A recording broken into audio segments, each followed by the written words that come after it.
আসসালামু আলাইকুম। আসছে রমজানে সবাইকে অগ্রিম শুভেচ্ছা। রমজানের জন্যে আমি যে জিনিসপত্রগুলো কিনেছি মানে নিত্য প্রয়োজনীয় জিনিসপত্র সেগুলোই এখন আপনাদের সাথে শেয়ার করব। এখানে কিনেছি হচ্ছে তোকমা দানা। এটা শরবতের সাথে খাওয়া হয়। তো সবকিছু এখনো বয়ামে ভরা হয়নি, যেগুলো হয়েছে হয়নি সবকিছুই দেখাচ্ছি। এখানে শরবতের জন্য রয়েছে তোকমা দানা, এরপর রয়েছে তিসি বীজ, এটাও খুবই ভালো স্বাস্থ্যের জন্যে। এরপর এখানে রয়েছে ইসবগুলের ভুসি। ভুসি অবশ্য আবারও কেনা হয়েছে, মানে এটা দুবার কেনা হয়ে গিয়েছে। এরপর রয়েছে এখানে চিয়া সিড। এটা তো কম বেশি সবাই জানেন বা চেনেন, এটার উপকারিতা সম্বন্ধেও অনেকে জানেন। এটাতে প্রচুর পরিমাণে ভিটামিন সি এবং ক্যালসিয়াম রয়েছে। এরপর এখানে রয়েছে লাল ভুসি। আমি প্রায় 4-5 রকমের শস্য বীজ দিয়ে শরবত বানিয়ে খাই। এটা মনে হয় আমার কাছে বেশি মজা লাগে। অনেকেই মিষ্টির সাথে শুধু এই যে সাদা ভুসিটা দিয়ে খান। আমার কাছে মনে হয় সব কিছু একসাথে মিশিয়ে খেলে বেশি স্বাদ পাওয়া যায় এবং উপকারিতাও রয়েছে বেশি। এখানে কিশমিশ রয়েছে। আমি বিচি ছাড়া যে আফগানি যে কিশমিশটা পাওয়া যায়, গোল্ডেন কিশমিশ, এটা খেতে বেশি পছন্দ করি। আর এটার স্বাদ অনেকটাই মিষ্টি। এটা বয়ামে ভরা হয়ে গিয়েছে। এরপর কাজু বাদাম কিনেছিলাম। এটা আসলে রোজার আগেই খাওয়া হয়ে গিয়েছে, অল্প কয়েকটা রয়েছে। এরপর এখানে কাঠবাদাম রয়েছে, এটা এখনো ভরা হয়নি। কাঠবাদাম, কাজু বাদাম এগুলো যদি সেহরির সময় 4 থেকে 5টা করে খাওয়া হয় তাহলে সারাদিনের অনেকটা এনার্জি এখান থেকেই পাওয়া যায়। এটা ভিজিয়ে খেলে সবচাইতে ভালো উপকার পাওয়া যায়। এরপর কিছু মশলা কিনেছি। এখানে শাহি জিরা রয়েছে, এখানে সাদা গোলমরিচ, এখানে রয়েছে কালো গোলমরিচ। এগুলো আসলে হালিম বা ঝাল জাতীয় যে কোনো খাবারে ব্যবহার করা হবে। এখানে রয়েছে আস্ত জিরা। রান্নায় রেগুলার যে জিরা মরিচটা ব্যবহার করা হয় সেটা আগেই আম্মু গুঁড়ো করে রেখে দিয়েছে। এরপর কিছু মশলা কম ছিল, যে কারণে আজকে একটা অনলাইন পেজ থেকে অর্ডার করে এনে নিয়েছি।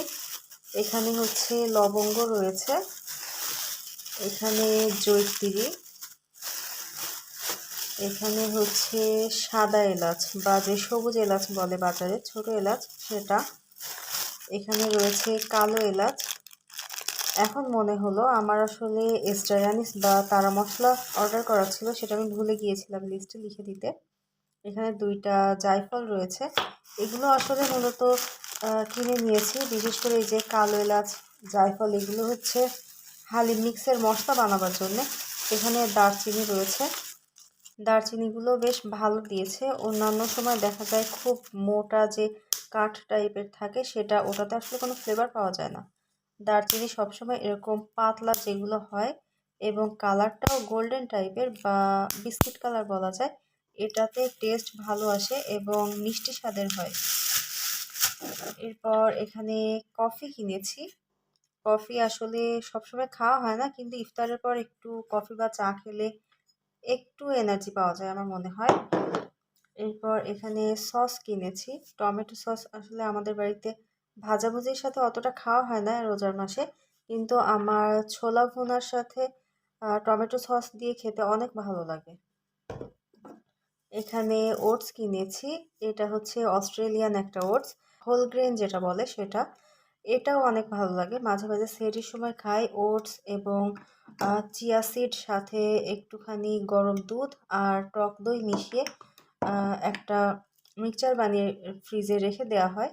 সেটা সেহরির সময় বের করে বাদাম কিশমিশ দিয়ে খেতে অনেক মজা লাগে। আর এখানে সয়াবিন তেল কেনা হয়েছে। এটা দিয়ে আসলে আজকে ইফতারের আগে ভাজা হয়েছিল, আর তার কারণে আমি বাইরের যে কাগজটা ছিল সেটা তুলে ফেলেছি। আমাদের বাড়িতে সরষের তেল খাওয়া হয়, সেই কারণে সয়াবিন তেলের পরিমাণ খুব কম। এগুলো গেল। এরপর আমি দেখাবো আরও কিছু জিনিস কিনেছি সেগুলো। আরও যে মশলা বা শস্যগুলো কেনা হয়েছে বা প্রয়োজনীয় জিনিস সেগুলো দেখাচ্ছি। এখানে গুঁড়া মরিচ রয়েছে, এটার আলাদা করে দেখাবার কিছু নেই, এটা রোজ আমাদের রান্নায় ব্যবহার করা হয়, বিশেষ করে ইফতার বানাবার সময়। এখানে কর্নফ্লাওয়ার রয়েছে,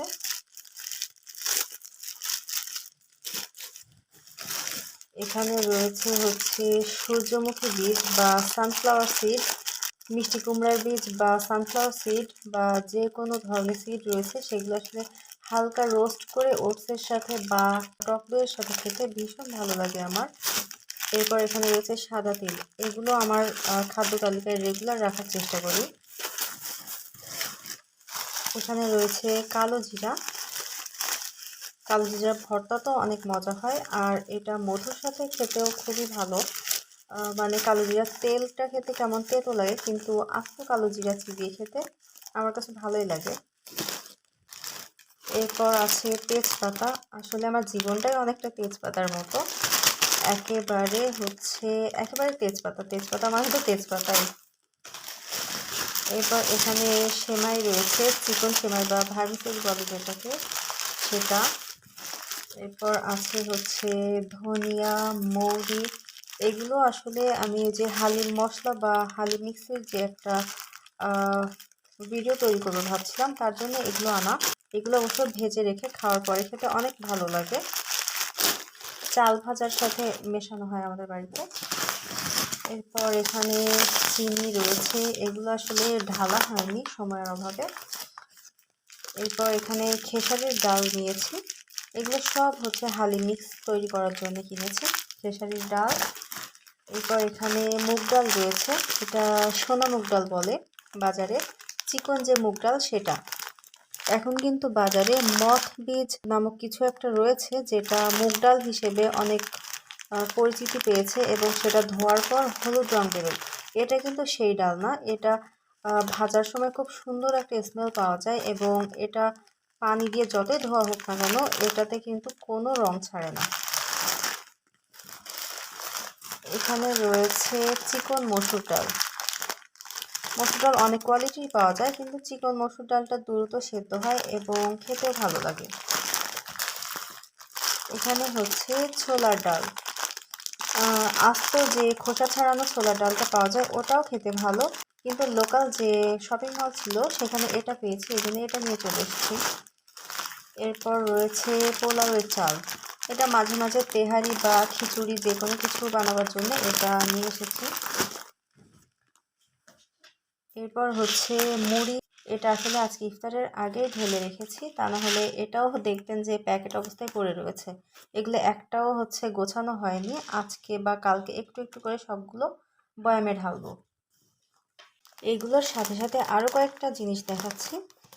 এটা হচ্ছে খেসারির ডালের বেসন, বেসনটা হচ্ছে না হলেই নয়, মানে রোজার মাসে তো ভাজা পোড়া সবাই পছন্দ করেন, চেষ্টা করছি এবছর একটু কম খাওয়ার, তারপরেও বেসনটা অবশ্যই দরকার, পেঁয়াজু বা বেগুনি যে কোনো চপে এটা খুবই দরকার। এরপর হচ্ছে এখানে ছোলা রয়েছে, এটা কালো ছোলা যেটা বলে, এই টাইপের ছোলা হচ্ছে দুই ধরনের পাওয়া যায়, একটা গাঢ় খয়েরি এবং একটা কালচে টাইপের, এটার স্বাদ অনেক ভালো। আবার কাবুলি ছোলাটা রয়েছে, ওটাও খেতে ভালো। এগুলো আসলে আম্মু আগেই ঝেড়ে পরিষ্কার করে বয়াম ভরে রেখে দিয়েছে। এখানে মিশ্রি রয়েছে শরবতের জন্যে। এরপর এখানে রয়েছে বুটের ডাল, প্রথমে যেটা দেখেছিলাম সেটা ছিল ছোলার ডাল, এটা হচ্ছে বুটের ডাল। এখানে আটা রয়েছে, মাঝে মাঝে যদি হালিমের সাথে রুটি খেতে ইচ্ছে করে তার জন্য আটা, এগুলো ঢেলে আগেই রাখা হয়েছে। এরপর দুই ধরনের চিড়া দেখাচ্ছি, এটা হচ্ছে সাদা চিড়া, মানে সাদা ধান দিয়ে তৈরি, যেটা ওই যে মানে লোকাল পাওয়া যায় যেটা সেটা। এরপর এখানে হচ্ছে লাল চিড়া, এটা একটু খুলে দেখাচ্ছি, যে ব্রাউন রাইসটা পাওয়া যায় বা লাল চাল বলে সেই ধান দিয়ে তৈরি এটা। এর কালারটা অনেকটাই ব্রাউন টাইপের, সাদা চিড়ার থেকে লাল চিড়াতে ফাইবার বেশি থাকে। আরও ছিল মাসকলাইয়ের ডাল এবং গম। এই দুইটা একটু দূরে রাখা ছিল, যে কারণে প্রথমে দেখাতে ভুলে গিয়েছিলাম। হালিম তৈরির মূল উপকরণের মধ্যে গম এবং মাসকলাইয়ের ডাল এই দুটো অন্যতম। এই ছিল আমার আজকের ইফতার বাজার। এগুলো দিয়ে মোটামুটি 10 থেকে 15 দিন খুব ভালোভাবে চলে যাবে। এগুলো দিয়ে নতুন নতুন যে রেসিপিগুলো তৈরি করব সেগুলো আমার চ্যানেলে আপলোড দেওয়ার চেষ্টা করব। সবাই আমাদের জন্য দোয়া করবেন, সবার জন্য শুভকামনা। সবাইকে আবারও রমজানের শুভেচ্ছা। সবাই অনেক ভালো থাকবেন। আসসালামু আলাইকুম।